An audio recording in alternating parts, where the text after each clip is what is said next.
Hey there, tech enthusiasts. Welcome back to our channel, where we make staying on top of the latest Android tips super easy and fun. Today, we're diving into how to block group text on Android in 2025. If you're tired of those endless group chats flooding your notifications and disrupting your day, you're in the right place. Blocking them is a game changer for your privacy and focus, and with Android's updated features in 2025, it's quicker than ever. First off, why bother blocking group texts?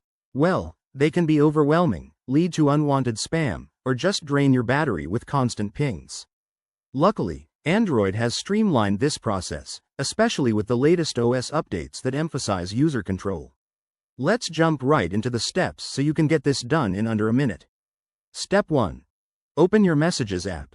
That's the one with the speech bubble icon. You probably use it every day. If you have a custom messaging app, make sure it's the default one for Android.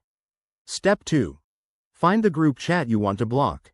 Scroll through your conversations until you see it, then tap on it to open the chat. Step 3. Once inside the chat, look for the three-dot menu icon in the top right corner.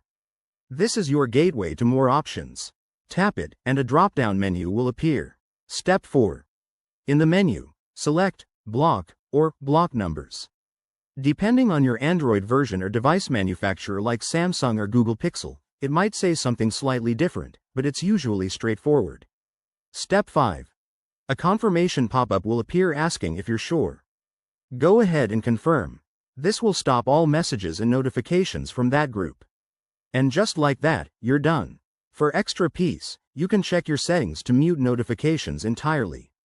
Remember, if you're using a third-party app like WhatsApp for group texts, the steps might vary, so head to their settings for blocking options. There you have it. Blocking group texts on Android in 2025 is simple and effective. If this helped you reclaim your sanity, hit that like button, subscribe for more tech tips, and drop a comment below if you have questions.